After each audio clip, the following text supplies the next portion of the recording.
Hello everyone, how are you? This is Dr. Chavigal. Welcome to my channel Krishna Institute of Law. आज के video में हम discuss करेंगे BLLB के first sem का subject है इकोनॉमिक्स। तो बच्चों की बहुत रिक्वेस्ट थी कि ये बहुत डिफिकल्ट सब्जेक्ट लग रहा है, तो उनको कुछ इम्पॉर्टेंट क्वेश्चन चाहिए थे। तो बच्चों के रिक्वेस्ट पे मैंने इकोनॉमिक्स के इम्पॉर्टेंट क्वेश्चन तैयार किए हैं। आप सिर्फ इन्हीं क्वेश्चन को भी कर लोगे तो आपको जो है बहुत ही कॉन्फिडेंट फील करेंगे और आप आराम से एग्जामिनेशन हॉल में अपने क्वेश्चन पेपर को टैप कर सकते हैं। तो देखते हैं कौन कौन से इम्पॉर्टेंट क्वेश्चंस हैं। देखिए, ये इकोनॉमिक्स है, तो सबसे पहले तो आप ये बताइए कि इकोनॉमिक्स का सोशल वेलफेयर में क्या रोल होता है। तो ये क्वेश्चन जरूर आता है आपका, role of economics in social welfare. Actually economics की बहुत सारी डेफिनेशन है, तो इसमें आपको बतानी है कि सोशल वेलफेयर में इकोनॉमिक्स की क्या डेफिनेशन है और उसका रोल क्या है। और आपको ये भी बताना है कि इकोनॉमिक्स साइंस है या फिर जो है आपका आर्ट है। तो दो क्वेश्चन आपको इसके इंट्रोडक्शन में से कवर करने हैं। सेकंड क्वेश्चन आपसे पूछा जाता है कि जो अंडर डेवलप्ड कंट्री हैं, जो अल्प विकसित देश हैं, उनका जब हम इकोनॉमिक डेवलपमेंट करते हैं तो उनके डेवलपमेंट में कौन कौन सी प्रॉब्लम्स आती हैं। तो इकोनॉमिक ऑब्स्टिकल मींस कौन कौन सी प्रॉब्लम्स आती हैं जब अंडर डेवलप्ड कंट्री को डेवलप किया जाता है। नेक्स्ट आपसे पूछ लिया जाता है, ये बहुत इंपॉर्टेंट क्वेश्चन है, काफी बार लगता है। दो तरह की आपकी इंडस्ट्रीज होती हैं जो स्मॉल स्केल पे चलती हैं। एक तो आपकी कॉटेज इंडस्ट्री और एक आपकी स्मॉल स्केल इंडस्ट्री। तो आपको बताना है कि स्मॉल स्केल इंडस्ट्री की क्या तो इंपॉर्टेंस है और जब हम इन्हें प्रमोट करते हैं तो कौन कौन सी प्रॉब्लम हमें आती हैं। तो आपको इंपॉर्टेंस भी करनी है, प्रॉब्लम भी करनी है। और कभी कभी डिफरेंशिएशन पूछ लिया जाता है कॉटेज और स्मॉल स्केल इंडस्ट्री में। तो आप इसमें तीन चीजें कर लीजिएगा कि स्मॉल स्केल की importance, problem and differentiation between cottage and small scale industry. अब आपसे मेरिट और डीमेरिट पूछे जाते हैं, मींस गुण और दोष। किस किस के पूछे जाते हैं? प्लान्ड और unplanned economy, labour intensive and capital intensive, public sector and private sector. आप देखिए, आपको बहुत ज्यादा इसमें करने की जरूरत नहीं कि आप प्लान के अलग मेरिट डीमेरिट कर रहे हैं, अनप्लान के अलग कर रहे हैं, या लेबर इंटेंसिव के अलग कर रहे हैं, या कैपिटल इंटेंसिव के अलग से मेरिट डीमेरिट कर रहे हैं। आप सिर्फ मेरिट कर लीजिए प्लांट के और अनप्लांट के। तो जो प्लांट के मेरिट है वो अनप्लांट के डीमेरिट बन जाते हैं, जो अनप्लांट के मेरिट है वो प्लांट के डीमेरिट बन जाते हैं।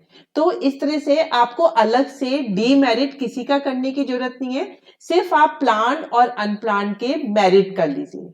सेम वे आपको लेबर इंटेंसिव और कैपिटल इंटेंसिव में करना है और सेम चीज आपको पब्लिक और प्राइवेट सेक्टर में करनी है।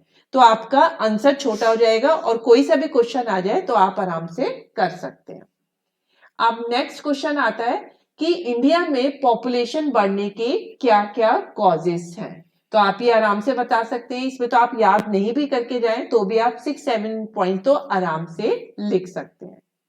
फिर नेक्स्ट क्वेश्चन आपका आता है, आपसे पूछ लिया जाता है कि आरबीआई के फंक्शन क्या क्या है। देखिए, दो अलग अलग टाइप के बैंक्स होते हैं, एक कमर्शियल बैंक और एक आरबीआई।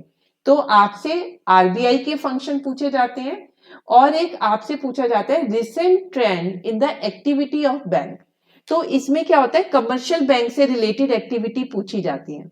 वैसे तो कमर्शियल बैंक के मेन दो काम होते हैं, एक तो उधार देना और एक आप उनकी डिपॉजिट एक्सेप्ट करना। लेकिन इन्होंने ये नॉर्मल वर्क नहीं पूछे, इन्होंने पूछे रिसेंट ट्रेंड कि आज की एज में बैंकों के नए नए क्या क्या एक्टिविटी हो सकती है। तो आपको वो नए वर्क बताने हैं। और एक बहुत इंपॉर्टेंट क्वेश्चन है मॉनिटरी पॉलिसी का। तो आरबीआई क्रेडिट कंट्रोल करने के लिए मॉनिटरी पॉलिसी को रेगुलेट करता है। तो मॉनिटरी पॉलिसी को आप पूरा का पूरा कर लीजिए कि किस तरीके से ये होता है। तो फंक्शन ऑफ आरबीआई जरूर करना है, मॉनिटरी पॉलिसी करनी है और रिसेंट एक्टिविटी कौन कौन सी है बैंक की, ये आपको करनी है। नेक्स्ट क्वेश्चन हमारा आता है नेशनल इनकम से रिलेटेड।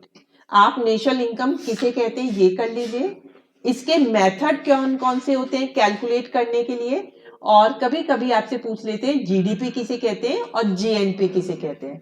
तो आपको सिर्फ जो है जीडीपी और जीएनपी की डेफिनेशन ही बतानी है। अब हमारा नेक्स्ट क्वेश्चन आता है एग्रीकल्चर और इंडस्ट्री से रिलेटेड। तो आपसे पूछ लिया जाता है कि एग्रीकल्चर का क्या रोल है, इंडस्ट्री का क्या रोल है। तो अगर आप बहुत ज्यादा याद भी नहीं कर पाते, सिर्फ पॉइंट पॉइंट भी लर्न कर लेते हैं, तो भी आप आराम से लिख सकते हैं कि एग्रीकल्चर की क्या इंपॉर्टेंस है और इंडस्ट्री की क्या इंपॉर्टेंस है। फिर आपको इसमें पूछ लिया जाता है कि प्रायोरिटीज हमें कैसे कैसे देनी है, एग्रीकल्चर को देनी है या इंडस्ट्री को देनी है। तो आपको बताना है कि दोनों एक दूसरे के लिए कॉम्प्लीमेंट्री है, खाली एग्रीकल्चर को इंपॉर्टेंस देके नहीं काम चल सकता और इंडस्ट्री को इंपॉर्टेंस देके भी काम नहीं हो सकता। तो दोनों को बैलेंस वे में ही आपको इंपॉर्टेंस देनी है। फिर आपका जो है एक क्वेश्चन आता है डिमांड से रिलेटेड। तो डिमांड में आपसे डिमांड का मीनिंग पूछ लिया जाता है, डिमांड की टाइप्स पूछ लिए जाते हैं कि डिमांड कितने प्रकार की होती है। फिर एक आपसे पूछा जाता है कि कौन कौन से फैक्टर हैं जो डिमांड को प्रभावित करते हैं। इसमें बहुत इंपॉर्टेंट है लॉ ऑफ डिमांड किसे कहते हैं। अब लॉ ऑफ डिमांड का कर्व हमेशा नीचे की तरफ जाता है, तो ये पूछा जाता है कि ये डिमांड कर्व नीचे की तरफ क्यों जा रहा है। और कभी कभी आपसे पूछ लेते हैं कि डिमांड की डिक्रीज और कॉन्ट्रेक्शन में क्या डिफरेंस होता है, कि डिक्रीज ऑफ डिमांड या कॉन्ट्रेक्शन ऑफ डिमांड से क्या आप समझते हैं।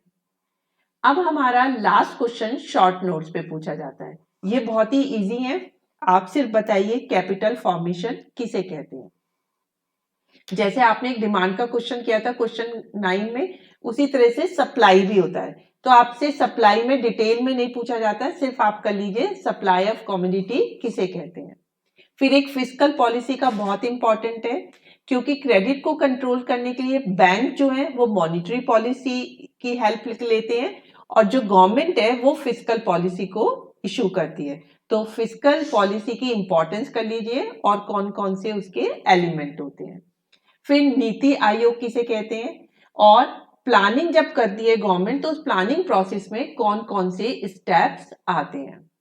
एक आपसे पूछ लिया जाता है मार्केट प्राइस किसे कहते हैं और आप इसे कैसे अटेन करते हैं। नेक्स्ट पूछ लेते हैं कि सेविंग किसे कहते हैं, कंजप्शन किसे कहते हैं और दोनों एक दूसरे से कैसे रिलेटेड है। तो पहले आप सेविंग की डेफिनेशन दे दीजिए, ये बिना पढ़े भी दे सकते हैं, कंजप्शन की डेफिनेशन दे दीजिए, फिर दोनों कैसे रिलेट करते हैं। तो आप बता दीजिए जितना हम कम कंज्यूम करेंगे उतनी ही ज्यादा हमारी सेविंग होगी। और लास्ट आप कर लीजिए ऑटोनोमस इन्वेस्टमेंट और इंड्यूस इन्वेस्टमेंट में क्या डिफरेंस है। तो ये भी काफी बार पूछ लिया जाता है कि ऑटोनोमस और इंड्यूस इन्वेस्टमेंट में क्या डिफरेंस है। तो मैंने आपको इकोनॉमिक्स के सारे क्वेश्चन डिस्कस कर लिए हैं, आप सिर्फ इन्हीं क्वेश्चन को भी कर लोगे तो आपको एग्जाम में बहुत ज्यादा हेल्प हो जाएगी। So that's all for today lecture. Thank you very much.